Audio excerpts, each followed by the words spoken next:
Okay, this is Hideous Z doing a replay analysis. This is Jayce top into Shen, or into Garen, excuse me. And we're in Bronze 2.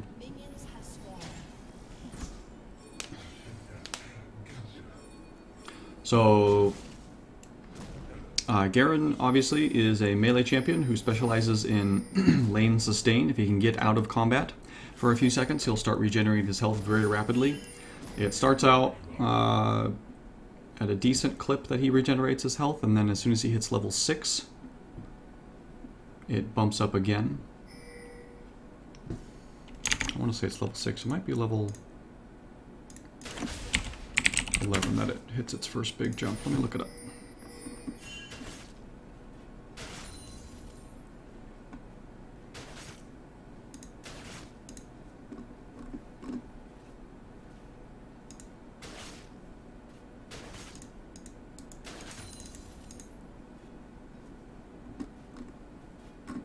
Might be 11 and 16 that it jumps up. Anyway.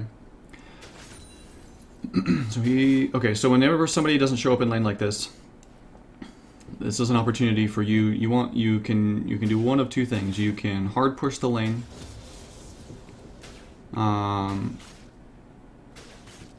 So that you're making sure that you hit level 2 and that you're forcing your opponent under turret so he potentially misses a lot of CS. So I think versus Garen, hard shoving it is the right call.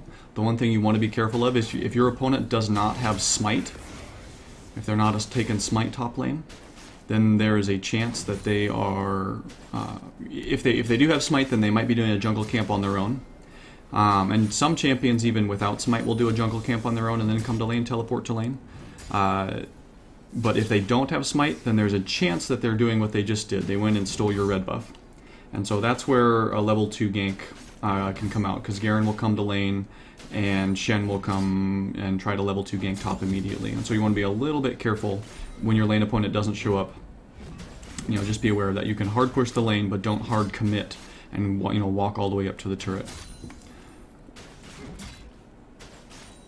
Okay. So in lane like this, your first priority is definitely CSing. So right now, I'm just going to look here. You're at 12 CS. And by now, there has been 1, 2, 3, 4.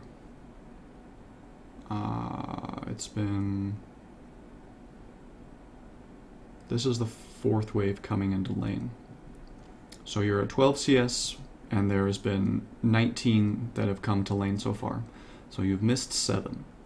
And I just point that out just as a, you want to be especially as Jayce, now that you're ranged. Garen can't really pressure you off of CS. There's no reason for you to be missing CS at all in this lane this early on.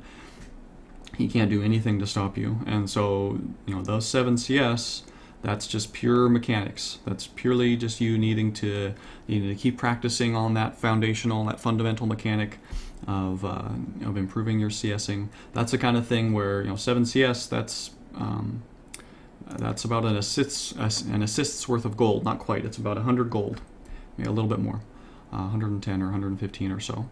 And so that's that adds up really quick. And so you've already missed a full wave. And Garen is at 6, so Garen has missed 2 full waves. So that's good, but you could, instead of doubling his CS right now, you could be tripling it.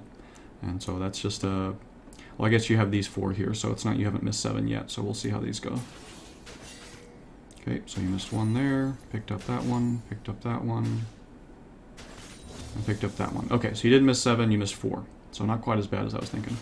But still, that's 4 CS that you had no reason to miss. There was no pressure or anything forcing you to miss those CS. Okay, the other thing that you will be very easily able to do as Jayce into a melee, or any ranged top laner into a melee, or any lane ranged into a melee opponent, is you can pretty easily punish him every time he wants to try to last hit or do anything. And so if let's just see, I'm just gonna see, okay. So right now, you don't have anything to last hit. There's no super big reason for you to shove this in.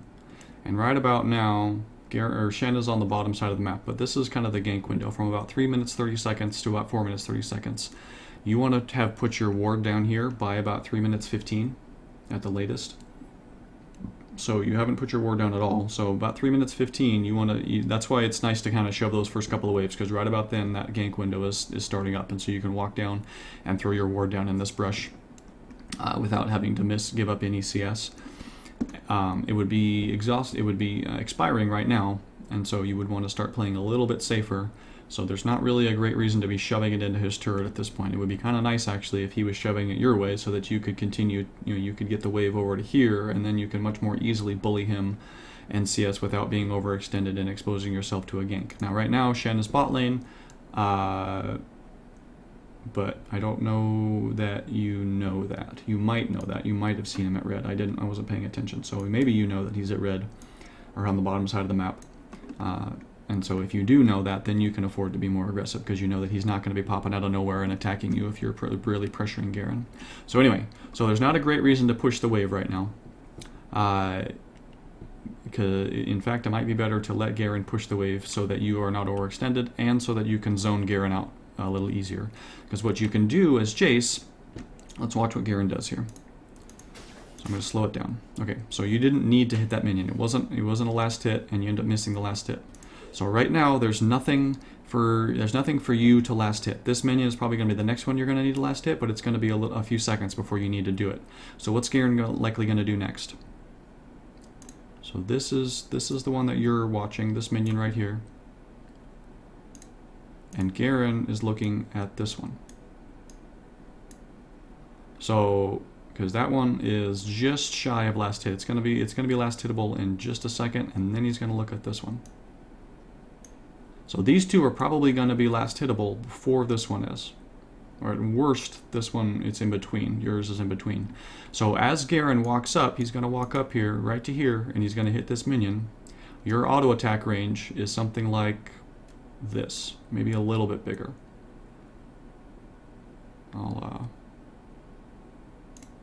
So your auto attack range is like this, give or take. Garen is going to walk up to here and hit this minion in just a second. So you need to get into range to hit him. So you need to walk right up to here, so that moves your auto attack range into range when he is standing here. You will be able to hit him as he walks up to the minion, you'll be able to hit him as he CS's the minion, and you'll probably be able to hit him again as he walks away from the minion. You don't need to do anything else. You don't need to hard commit or go hammer for him or take a bunch of minion, minion aggro here. But you can probably, especially with your W in ranged form, you can get 3 quick auto attacks off, and that chunks him down probably a couple hundred health, down to about here, and then he's at 2/3 health, and you can repeat that all over again for when he comes up and goes for this minion. You'll be able to kite back to about where you're standing now. So let's just play this out. Oops. Okay, so there he is, and you kite back. There's no reason for you to kite back. You want to kite forward and hit him. So now this minion is going to be last hittable. Oh, you missed it. So there's a mechanic thing. So you want to work on that. Now Garen comes up. No reason to be attacking this right now. You could be attacking Garen right now. Okay, so for both of those minions that were here and here, when he walked up, you could have been in range to hit him 5 or 6 times at least, and you would have him down at about half health right now. He'd be like right here. And at half health, you can start, then he's starting to get nervous, and he's starting to feel really pressured. And he'll start to back off, and he's got 1 potion and a Doran's shield. So, he's at half health or just over half health. He'll chug his potion, and his passive will kick in after a few seconds. So if you can harass him, his passive comes up if he hasn't been hit in the last 10 seconds. So if you can hit him at least once every 10 seconds, then his passive never kicks in, and he never gets the bonus from that. And so that's, again, where if you can keep the lane, if you can let him push the lane, and you might not be able to let him push the lane, but if he's going to keep up, you can at least delay the lane from shoving into the turret, because it's harder to do that harassing when he's under the turret. So if you can avoid just pushing your minions and hitting your minions and waiting until you can last hit them, so don't hit this cannon minion until it's last hittable. So just wait, just let it be until it's less hittable, and do that with the other ones that were here too before they died. Then that keeps the wave right here for much longer, and that allows you to pressure Garen a lot easier. Because if you push it, if you just attack this minion, attack this minion, attack this minion, and it dies, and these minions die really fast, then you push it into the turret. And sometimes you want to do that, so it's not like always a bad thing at all. But in this situation, that makes it a lot harder for you then to step up and attack Garen, because Garen can monkey around under his turret here while he's waiting for minions to get low enough to hit, and it's harder to harass him because you have to step almost into turret range or into turret range to actually auto attack him.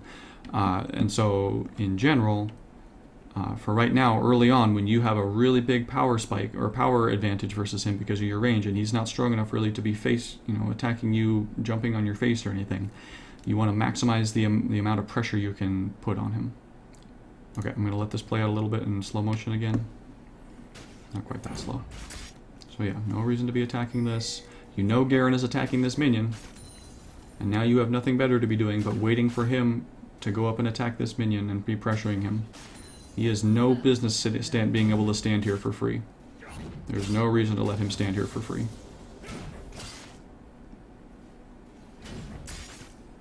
Because you want to be thinking about, because you want to be, I'm just going to go over this again, I'm going to harp this, because this is a change in mindset, and it's a little thing that will really, really, really increase the power of your laning phase. So Jayce's zone of, well, let's talk about Garen first, I guess. Garen's threat range. What is Garen's threat range? Well, he's melee. And so Garen's threat range is like, oops. Garen's threat range is like this. You know, give or take. He has to walk right up to your face. Oops. Silly pen. He has to walk right up to your face to hit you. So he's not dangerous unless you are inside this circle. Now he has a couple of ways to get you inside that circle, and if he is doing his spin to win, then his spin to win is maybe a little bit bigger. You know, it's maybe like that. So that doesn't do a lot of damage. So it's kind of a minor threat. I'm not even gonna do that one in red because it's not that dangerous. So there's that, and then you've got maybe this blue is his spin to win, which is a little bit bigger. So that's the most you need to respect this. He doesn't have his ult yet, so his ult is about the same range. His ult is maybe a little bit more than that blue circle, a bit, but you don't need to really respect that unless you're low and unless he's level 6, neither of which are the case right now, so you don't need to respect that at all. You need to respect his auto attack, which he has a speed up to get himself in range, and you need to respect his spin to win a little bit. It doesn't do a lot of damage, but it's good to be aware of it. So that's his threat range, mostly inside this red circle. He's not dangerous to you unless you are inside that red circle. Your threat range is just with your auto attacks. That's a terrible, terrible circle, but it's like, I'm going to start over. Your threat range is, yeah, more like that. Forgive my terrible circle drawing, but it's more like that. It's actually closer to like that, because you can auto attack this minion from right about where you're at. Not quite.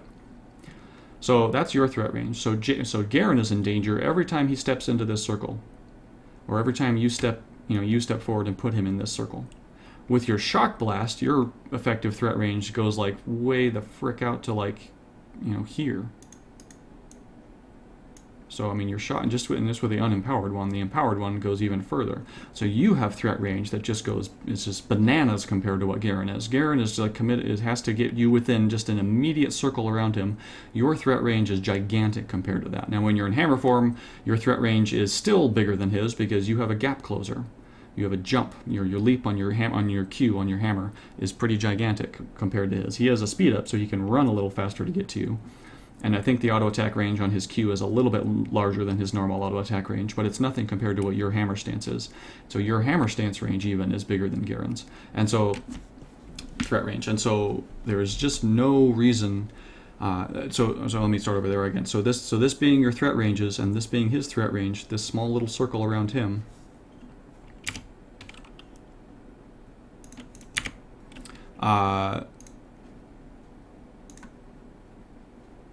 About like that. So that being, so then this is his threat range here. So why would you ever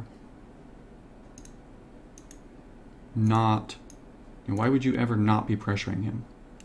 You can kite in, you can walk forward, you can walk to about, about here, and that moves your circle. So if you walk up to here, the turret range ends right about where this cannon minion is, so the turret isn't going to be hitting anything outside of this range, give or take.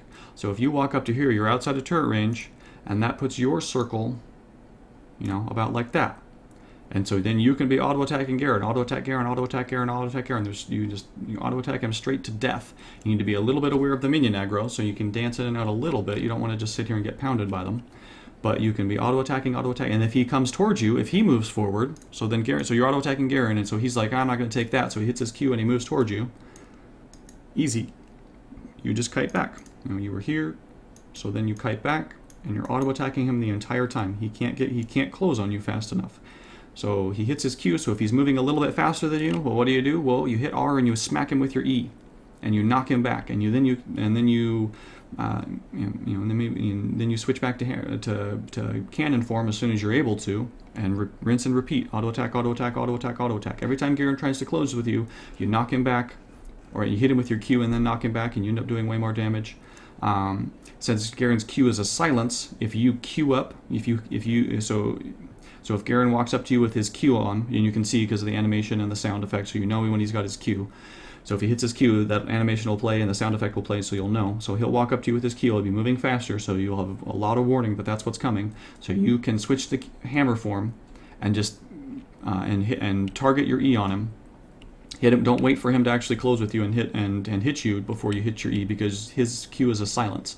But if you Q up your E before he actually hits you with his Q, or like while the animation is in the air, while he's doing his chopping animation or whatever with his Q, then your E will be in process of that animation will be in process as well, and so your knockback will hit at the same time his Q hits. So then you'll be silenced, but it's okay because you've already knocked him back, and so he's not able to just auto attack you, while you're silenced. Maybe he'll hit spin to win, but you'll be outside of his range. You can just kite back. And then when his spin to win ends, then you can hammer form in and hit him with that, and then you've done a lot more damage to him and you've completely won the trade.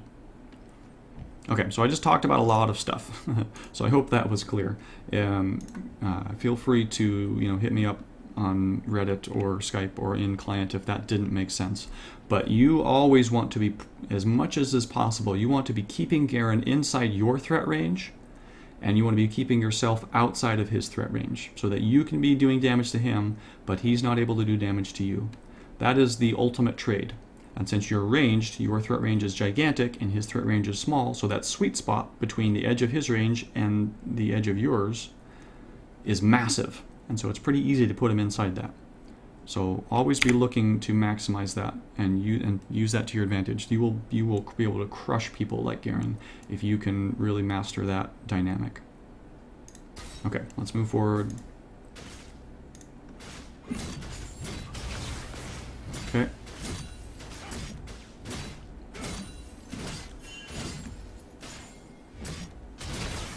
Nice. Okay, that was too deep. You still won the trade, but you took a turret shot, so not really worth doing there. You could do, you could just walk up and hit him with your W, and you would do almost as much damage to him with those 3 auto attacks, but you wouldn't be taking a turret shot in return. So it was a good trade because you did more damage to him than he did to you, but it could have been a much better trade.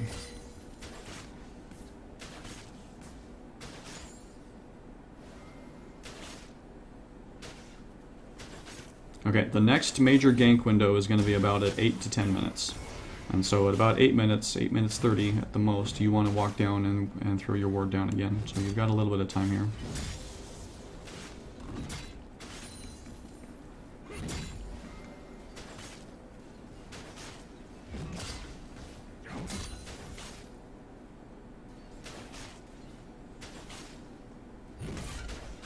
There you go. See, that's the kind of thing you did it there.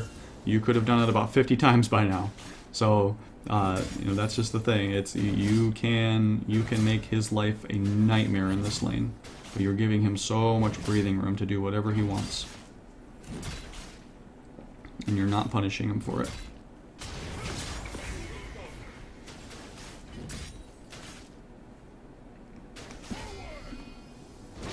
You know, when you come into a lane like this, with any matchup, but you want to be thinking about the lane. Everything, you know, Garen is coming to this lane like he's coming to a grocery store, and he's wanting to buy some CS. So, you know, he's on his list. He's got 3 caster minions and 3 melee minions. That's what's on his grocery list, and so that's what he's looking to buy. So you're the shopkeeper, and how much are you going to charge him for that, for those items on his list? Well, so far, you've charged him almost nothing. You know, he's been able to go into your store and actually just rob you blind, because he's been taking CS, he's been getting all the items on his list, but you haven't been charging him any money for it. And by money I mean health. That's his currency, is his HP bar. So whenever Garen walks up to take a CS, you gotta ring him up at the checkout stand. Say, that'll be 80 CS, or 80 health.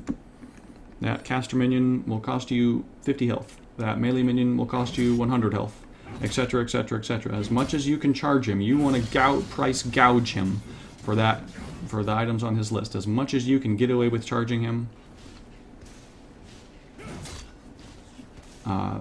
that's absolutely what you want to do. Okay, as you're walking back to lane, this is a little thing, but be switching stances. Every time you switch stances between cannon and hammer form, you speed up. And that means the difference between you arriving at lane right about now and arriving at lane now. And so that's a couple of CS you missed because of that, and potentially some pressure you could have put on Garen. You can also use your acceleration gate if you feel like it, you know, if you really want to go fast. But just switching stances is free and will speed you up quite a bit. Okay, going tier first is good, I think.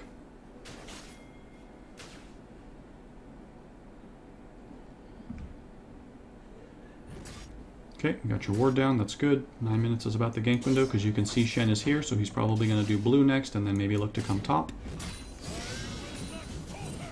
You should have known that Garen had TP'd, or at least had gone back to base, and so that would have been a good moment to shove the lane into his turret as quickly as possible. So that was good to ward there, but you could have shoved the lane first, and so that he was shoving into his turret, and then use that window of time to go ward.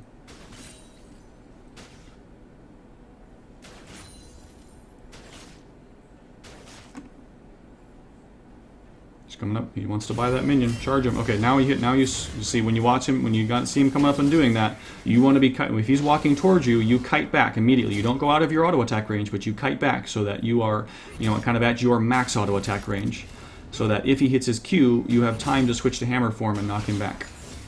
Okay, good. Didn't need to flash there. Didn't need to flash there. What's the worst case scenario? Even if he taunts you, what's the worst case scenario?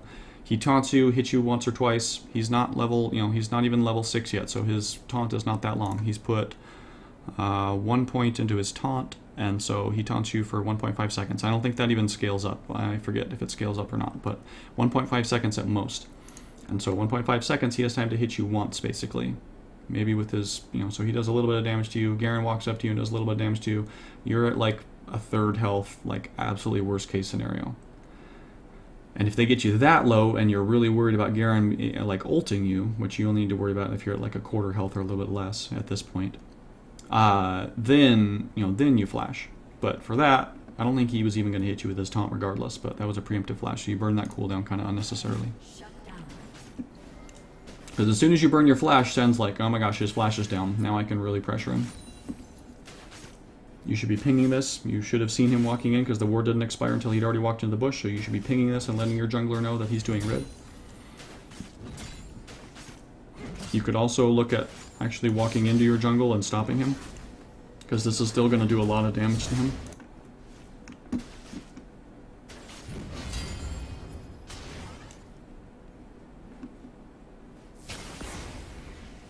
Okay, so right now at 10 minutes 30, this is the I can't remember what number of wave this is, but you have had time to get, if you were CSing perfectly, you would be this would be breaking 100 with your CS count with this wave. So if you were CSing perfectly, this goes over 100. Right now you're at 54. realistically, in a live game, when you're trying to, you know, balance CSing with trading and not putting yourself in danger and being able to ward and having to go back to base and stuff, you'll miss a few, certainly, but you should be at least 80 right now. Or at least 70. Let's just put it at 70. 80 would be really good, but 70 is very doable. That's 16 CS. All that is, you know, 2.5 waves that you have missed somewhere along the line.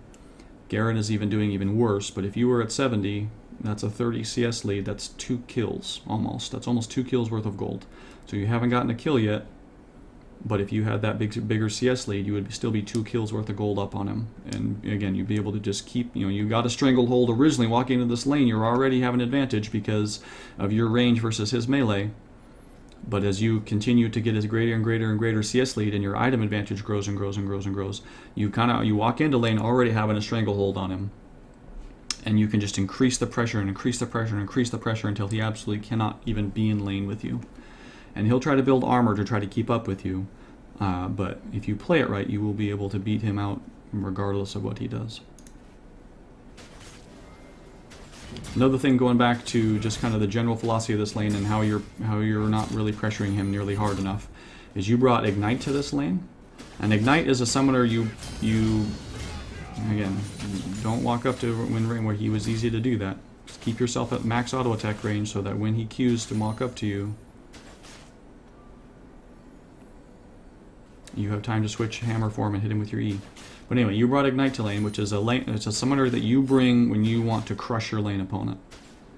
Ignite is really only worth bringing in 2 scenarios. It's worth bringing if you want to snowball at a lane phase. Okay, that was fine. If you want to snowball at a lane phase, by that I mean you want to get several kills in lane phase and then use that, you know, that gold advantage that you get from those kills to then carry into, you know, to carry down into mid and to carry to bot. So that's one situation. Switch the cannon and hit him. No, use your E, knock him back. Knock him back first so he doesn't do all that damage to you. And then, you know, then when he tries to get in close to you with his spin to win, by that time his silence will have worn off after a second. Then switch and hit him with your Q when he can do a lot less damage to you. Anyway, so that's one situation, is when you want to snowball out of lane. The other situation is if the enemy team has somebody that just is absolutely a monster of sustain. So that's if they have a Mundo or a Volibear or a Swain or somebody whose kit or Warwick or somebody whose kit is built around, you know, lifesteal or spell lamp. And so Ignite cuts healing in half. And so it's really strong versus those kind of champions when it gets to late game, when those guys are healing faster than you can do damage to them. And so you hit them with Ignite that cuts their healing in half and you can kill them much easier. So they don't have one of those champions in this game.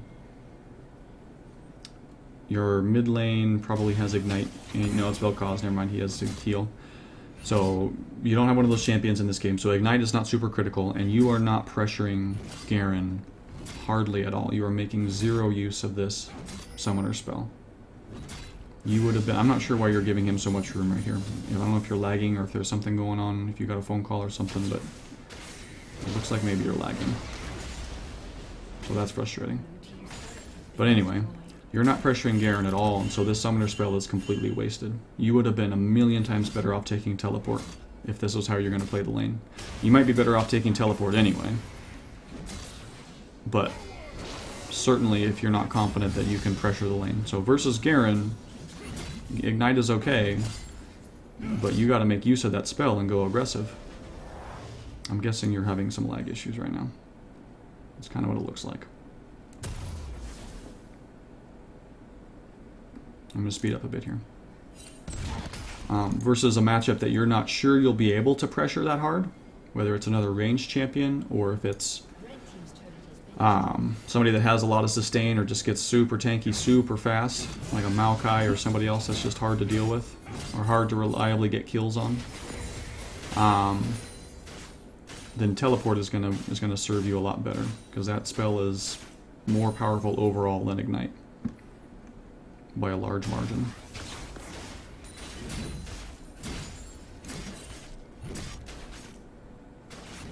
I can't see what your ping is. So again, it kind of looks like maybe you're lagging, just because it seems like some of the stuff you're doing looks really delayed.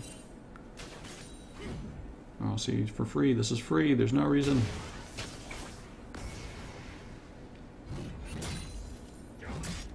You want to work on that mechanic. Just work on hitting those more consistently. You can line them up so that, you know, when Garen, you can put it in such a spot that when, so like, I'm going to go back to that one. Okay, so Garen is right here. So where can Garen realistically go? He's either going to stay right here. He can't walk this way. He can't walk this way because of the wall. So this is cut off to him. So he can either stay right where he's at. He could walk up this way. He could walk this way, or he could walk like, you know, around here. So, and the time that will take to get to him, he can go like here. That's just what he has time to do before this hits him. And so if you aim it right anywhere, basically almost anywhere within this circle, especially if you kind of guess toward his turret, since that's likely the way he's going to dodge, is towards safety. That's going to be his instinct, is to dodge towards safety. So let's see what happens here.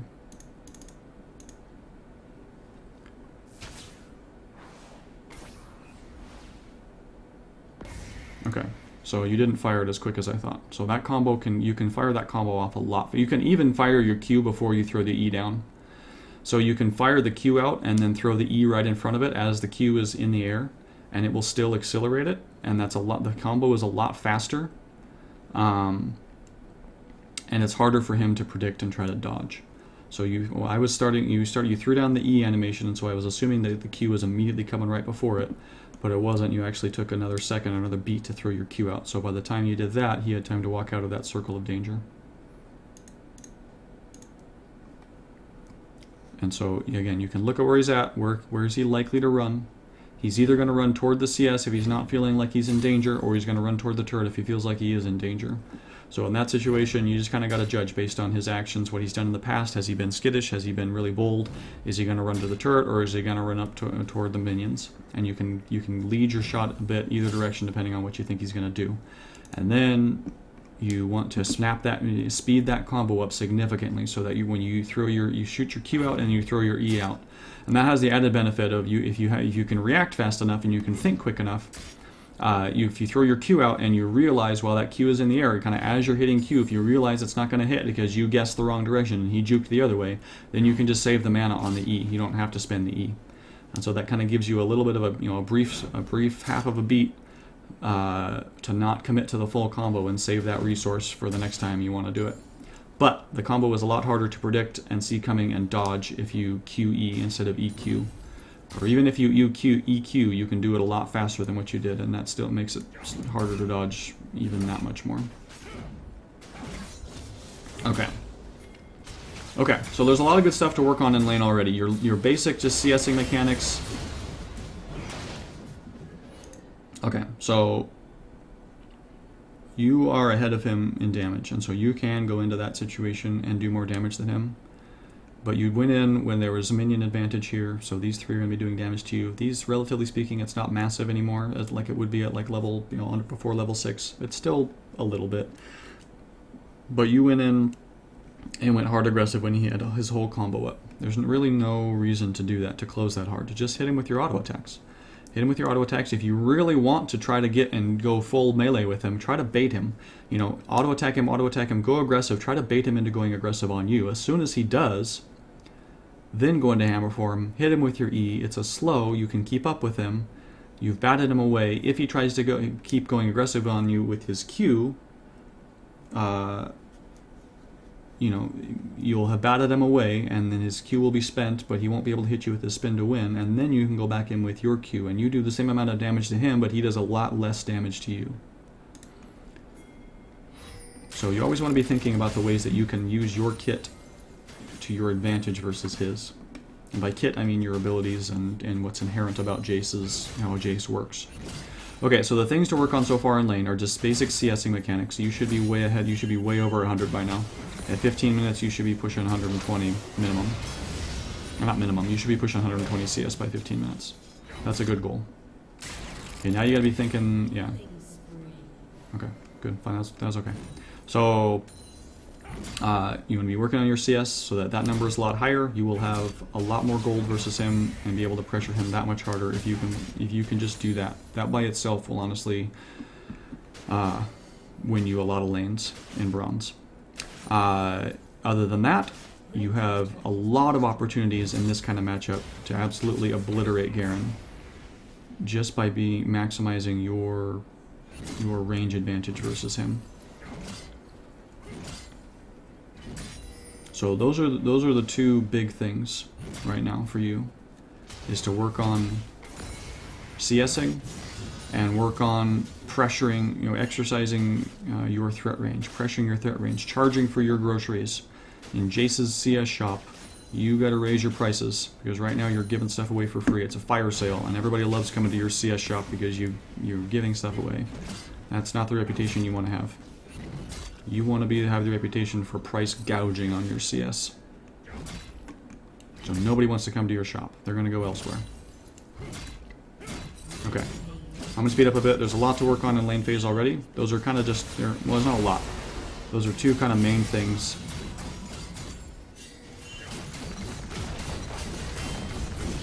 That you can work on that will really improve your lane phase. So right now I want to look at some of the other parts of the game. So I'm going to speed up.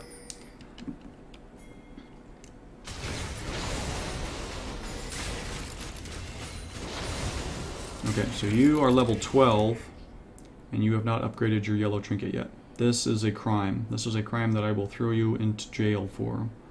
You need to upgrade this as soon as you hit level 9, as often as is humanly possible.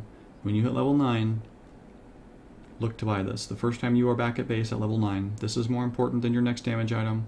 It's more important than anything else. Prioritize getting this. Especially as someone like Jayce, who wants to be super aggressive. You want to be pressuring the lane. You want to be able to roam now that the lane phase is coming to a close. You want to be able to moving around the map. Shen has been invading up and down. There's been all kinds of things. You want to be able to have ward coverage at all times so that you can be aggressive. So you don't have to sit back here worried if Shen is going to show up. You can have a ward here and a ward here, and you know Shen is not showing up, so you can afford to be this much closer and pressuring Garen that much harder. You have a ward, in your tribush, so you know when Shen is sneaking in to invade. You have a ward in river, so you know if whoever their mid laner is, Heimerdinger, is coming up to roam, which is unlikely for Heimerdinger, but in a lot of games, that's really important. You could even, if you're feeling like you're ahead, you can even throw a ward down in here, so you have an idea of when Shen is doing his blue buff, so that maybe you and your mid laner can coordinate and invade.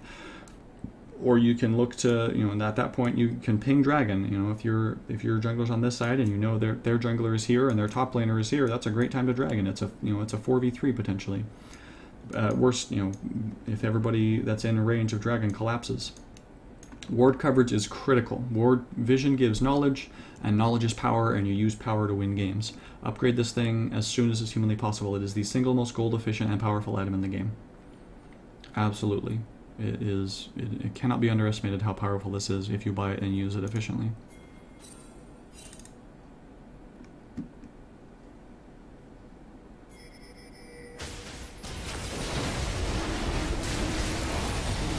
Okay, secure the dragon, that's good.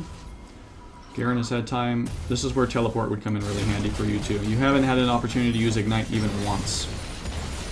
Teleport, you could have used teleport at least a couple, 3 times already to keep Garen from getting advantages in lane that he hasn't earned.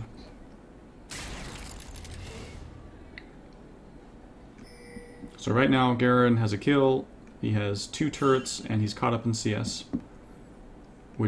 So he's probably ahead in gold right now actually. Yeah, significantly. He's 600 gold ahead. That should just absolutely not be the case based on the matchup. Okay, you can let Sivir finish that kill. There was no need for you to walk back. Sivir had that on lockdown, easy. So you could have moved toward these kills a lot sooner and cleaned them up a lot quicker, and maybe saved Vel'Koz's life there. Like in that situation, Heimerdinger Zhonya'd, but he had like 1 auto attacks of health left, and so there's no need for 2 people to sit here. I mean, what's he gonna do? He's not gonna get away. Sivir's got him for sure. So just move on to the next thing. Don't get greedy for kills. Get greedy for killing the Nexus. Okay, I'm going to speed up again.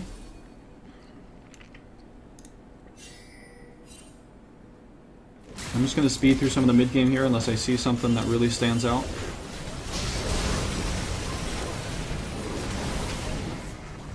Because I think that there's enough to work on in lane phase already. that that spending too much time on mid-game stuff is probably not going to be super beneficial. See, there you go. See, that's what you can do with your E. You can do that whenever he goes aggressive on you, because your E does max health damage, which is good because Garen likes to stack health. So you can knock him away and do a lot of damage to him, and he can't even return it. Even though he hit you with his Q there, your animation was activated at the same time his was, and so you knocked him away, and then he can't follow up with his spin to win or whatever. I would probably go Last Whisper before Black Cleaver. Just because Last Whisper gives you a nice, a bigger spike of AD. You can get Phage, because Phage is really useful in because of the movement speed passive. But before you finished Phage into a Black Cleaver, I would usually go Last Whisper, because Last Whisper gives you a really nice flat AD spike, which will help all your ratios. It gives you armor pen that is more lane focused and skirmish focused. And in this particular game, Black Cleaver is really not worth prioritizing early, because the main benefit of Black Cleaver is that it is an armor shred instead of armor pen. And armor penetration lets your ability, your physical damage, bypass a certain amount of armor, but armor shred actually reduces Garen's armor, or whoever you're targeting's armor temporarily, and that lets everybody on your team take advantage of that. And so their armor is reduced for everyone who hits them. But on your team right now, the only person that would be able to take real advantage of that is Sivir. And so until you are actually like in team fights and consistently in fights with Sivir, where that armor shred is really going to pay dividends for both of you, you're probably a lot better off prioritizing Last Whisper, because that gives you a bigger bang for your buck early game, because the armor reduction is more immediate and will give you more just more mileage off of it early game. And then maybe build Black Cleaver next, because by then you're starting to move into team fights and your team will be able to take advantage of the armor shred.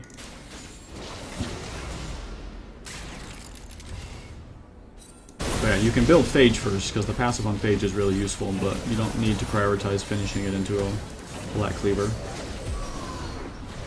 Okay, Sivir's doing work, so you're prioritizing.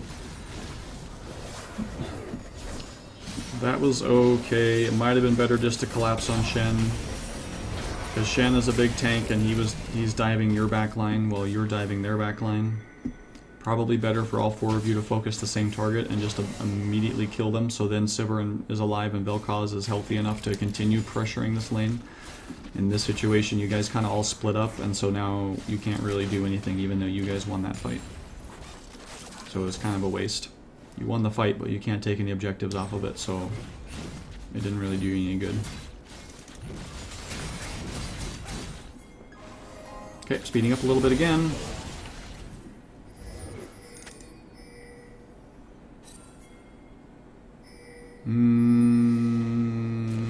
Yeah. Last Whisper is going to do you a lot better. I'm assuming you're building Triforce here. I hope you're building Triforce. Maybe you're building Frozen Gauntlet, or Frozen Fist, or whatever it's called. Bummer.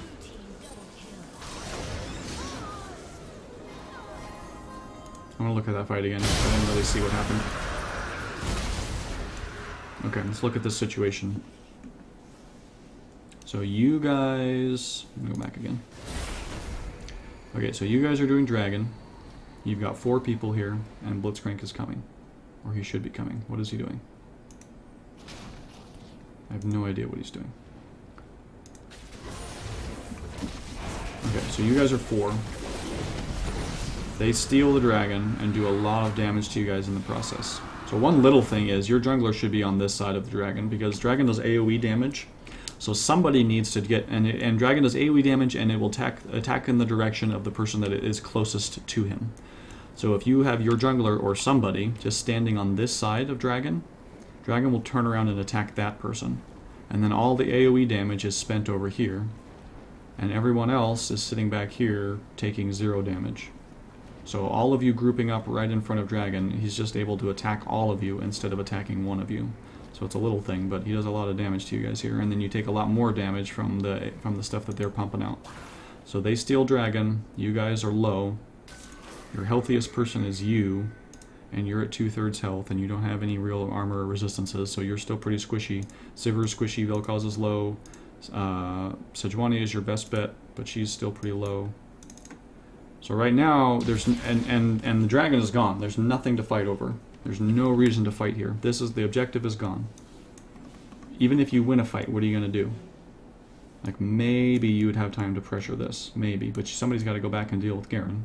So this whole time that you're sitting around here kind of stalling and waiting for a fight to fall on your laps, you're low, they're at full health, and they're pressuring an objective. There's really no way that you win this. Even if you happen to win the 4v4 here, which would be a miracle since you're starting out at half health, all of you almost. Even if you happen to win this 4v4, you're not going to be able to get anything off of it. You get a little bit of gold, which is okay, but then Garen takes your turret. And so it's all, you know, so then he makes just about as much gold for his team as you just made by winning this fight, and you're not able to press your objective because by the time, if you win the fight, you're all super low. You're already at half health, so at best there's probably 2 of you alive, and you're all and barely alive. So you have to recall. So you've won a fight, great. You lost a turret, and you weren't able to take any turrets of your own because you were too low to pressure after winning the fight. The dragon is gone, there's no immediate objectives, Garen is pressuring, there's no reason to fight here, and even if there was a reason to fight here, it's probably still not a good idea because of how low you are.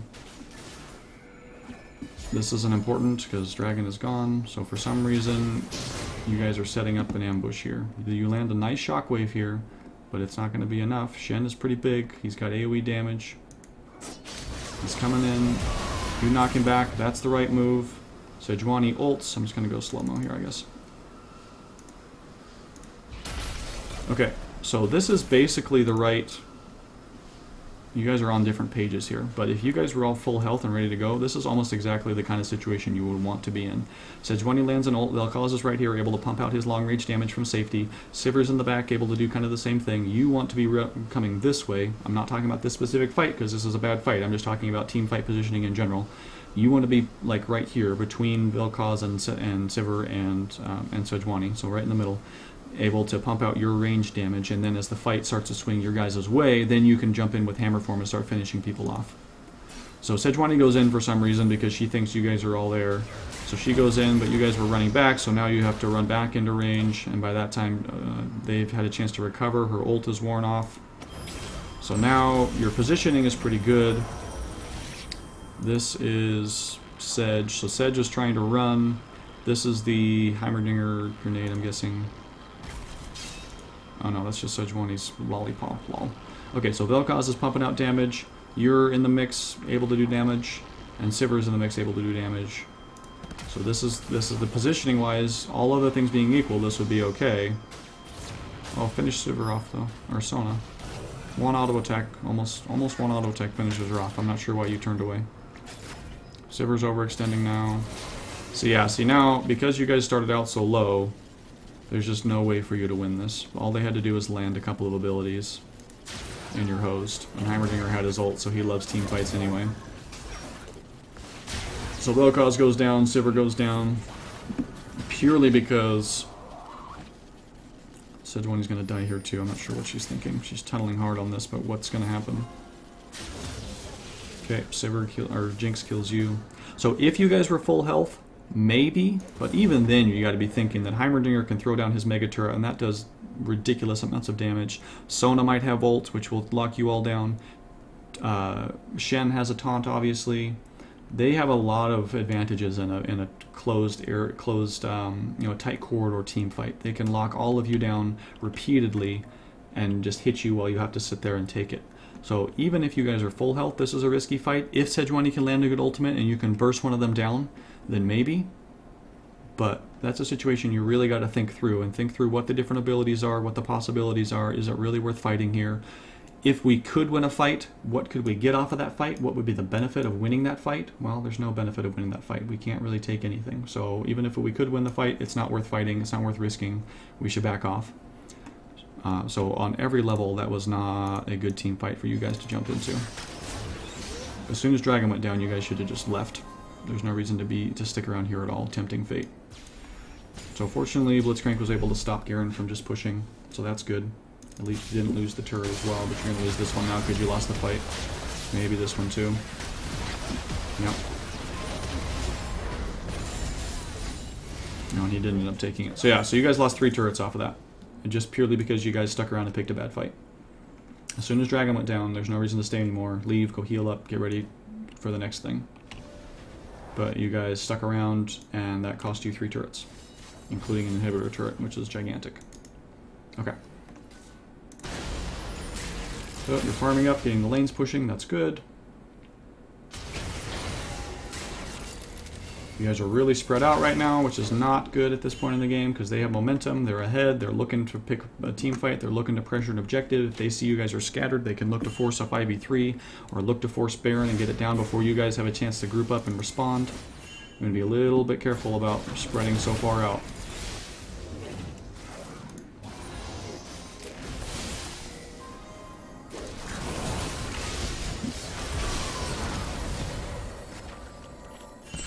Okay, they're able to poke you guys down. The other thing that you want to do, just in general, as Jayce. Jayce is a very strong poke champion. In any situation humanly possible, you want to be constantly poking the enemy team with your EQ combo, your Shock Blast combo. It does so much damage and has such massive range. And Vel'Koz has a lot of long-range poke too. And so does Sivir, for that matter. You have a fantastic poke team between these 3 champions. And so every time there's a fight that's starting to line up, you do not want to hard commit. You want to dance around at the maximum of your range and hit them over and over and over and over again with your Shock Blast until they are so low that they cannot commit. Because their ideal team fight is just jumping on you, because they have so much CC and they have so much just damage in an immediate area. So if they get a 5v5 where you guys are all just brawling, if everyone's at full health and they get a 5v5 in a brawl, they're going to win. You guys are a poke team. You need to poke, poke, poke, poke, poke, poke, poke with your Q, with Vel'Koz's abilities, with Sivir's boomerang. Poke, poke, poke, poke, poke until they're low, and then Sivir hits her ult, you hit your shock, you hit your acceleration gate, you all move forward at about 1,000,000 movement speed and jump on them and kill them. Because at that point, they're too low to fight you 5v5. So that's your ideal scenario, is you want to be poking. I'm not seeing you do a lot of that. So you want to be maximizing that. And because of that, you're behind on your mana immune. This should have been a Mura mana like 10 minutes ago. Or 5 minutes ago at worst. By 25 minutes, if you haven't hit Mura mana, you're doing something wrong. You need to be looking to maximize that as best as you can. Still having 100 stacks to go before you hit Mura mana at 30 minutes is really bad.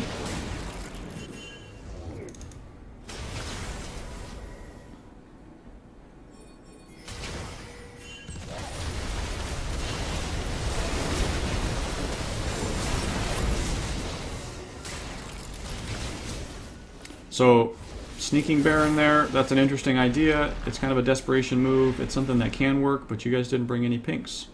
You don't have any sweepers. You had no idea if they had vision on you or not. You cannot do that if you don't have vision. You need to at least sweep it out. And if they have vision, then you can decide, do we want to leave, do we want to sneak it, or do we want to try to bait it and ambush them?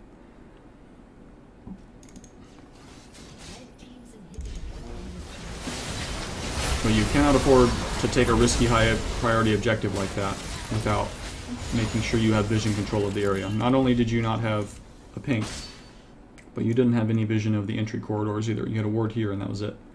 And that doesn't give you a warning if all 5 of them are right here and about to charge in. And you won't have vision of any of them if they can get all the way out to here without you knowing. And so you need to set that area, you need to set it up. You need a ward here, you need a ward ideally in here and in here. And ideally in here too, and then have this pink here, or a sweeper. At least 2 of you should have sweepers by now. Your jungler and your mid laner should have a sweeper by now, or your jungler and your support, I mean, and your mid laner too, if you feel like you need it. At least 1 sweeper. At least your jungler should have a sweeper, so that you guys can sweep objectives of wards, so that you're not putting yourself in major danger there. I'm wondering if you disconnected there, because I don't know why you would have recalled here unless you just kind of given up, which would be sad. One thing that's really tempting to do in a game like this is to start getting frustrated with your team and start chatting about how all the mistakes that are being made and how if only this person would do this, things would get better.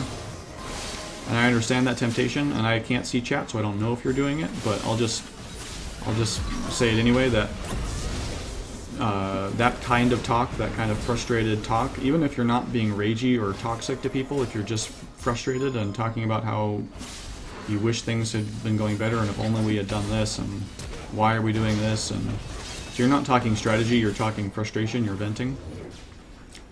That is as damaging to your chances of winning as intentional feeding, almost. That's as damages to your chances of winning as jumping in 1v5. Because that will throw your entire team off balance. They will all start feeling defensive, everyone will start typing and yelling at each other, because they'll start pointing the finger back at you, and then you'll have to defend yourself, and you'll point the finger at somebody else, and then they'll point the finger at you, and you're all typing in chat and yelling at each other instead of playing League of Legends. You know, you're playing like a text game instead of League of Legends. So there's plenty of time to talk about what could have happened in post-game chat. You should never yell at people and be toxic and ragey, ever, regardless. Doesn't matter, it's a game. Don't ever do it. But if you want to talk about how, you know, how you wish things, certain things would have gone differently, do it in post-game. Or just, you know, you can do it constructively immediately after the game. Or immediately after something happens. Like, that fight didn't go well. This is what we need to do next time, guys. Let's say it one time. Don't defend yourself. Don't fight about it. Just say it one time to try to get people on the same page for the next fight. I would really not go Triforce on Jayce. At least not this early. It's okay. It's not a bad item on him. Like, you know, he likes most of the stats. But attack speed and critical strike are not really that great on him. The ability power is not great on him. Even the Sheen, honestly, is not that great on him. It's okay, but it's not like, it's not core to his kit, I don't think. I would guess I would defer to somebody that is a Jayce main or really knows Jayce very well. Maybe they would disagree, but you might just look up pro builds and see what the pros are building on Jayce, and if Triforce is popping up there a lot, then I will defer to that. But if not, my instinct is that this is not a great buy, especially not this early. You want to be maximizing your flat AD and your armor pen, which is Last Whisper at this point. Last Whisper, and then look to build defensive, probably. So you're not just a glass cannon. Especially since you already have the Phage. Yeah, so I mean, not only is Triforce not a fantastic item on Jayce, I don't think, but you're wasting. It's already really expensive. It takes forever to build, and you're wasting a large portion of the gold that it costs because you already had the Phage passive on Black Cleaver. So it costs a lot of money to begin with. On the right champion, it's worth the cost because of all the stats it gives you. Bummer. But on you, you don't even like some of the stats that it gives you, and one of the passives that actually costs a fair amount of gold is wasted because you already had it. So you spent, you know, whatever it costs, like 3,800 gold or whatever Triforce costs out of the shop, I can't remember. You know, you spent 3,800 gold and only got, you know, whatever, 2,800 or 3,000 worth of stats that you care about. Maybe less. So it would have been much better to spend 2,300 gold on Last Whisper when you love all the stats that it gives you, and it's much more gold efficient for your champion. Okay, so this is the game, I'm guessing.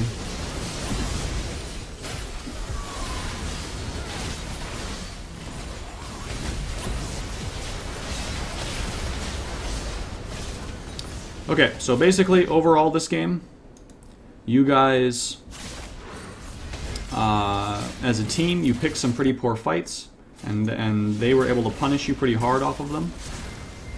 You can look at their team comp and recognize what that team comp is good at. If you just look at their abilities, you know, you just kind of go down the list. You've got hard CC that can get more than one person, hard CC that can get more than one person.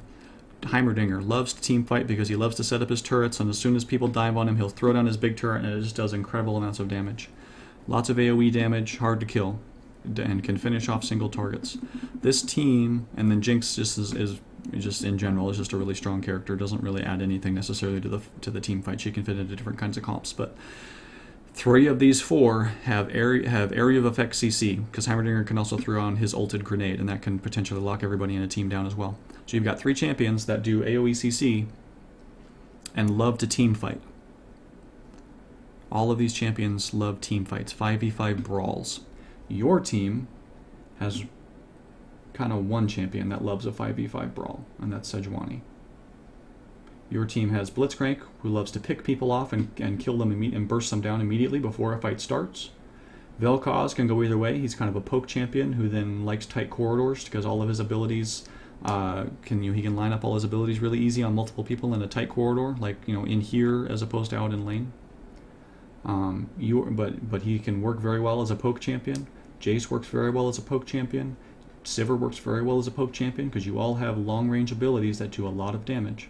And so if you three are able to sit back and poke and poke and poke and poke and poke, and then Blitzcrank lands a grab, that person is dead instantaneously, and then you got a 4v5. Or they're all at you poke them down until they're all at half health, and then Sejuani charges in and lands her ult, and then you kill them because you've got some good CC and they're all at half health, and you win the fight. Instead, you pick some really questionable fights, especially this one here, that lost you a lot, and then you pick this fight too, which was very questionable, especially since you didn't set the area up very well. And that's what ends up costing you the game.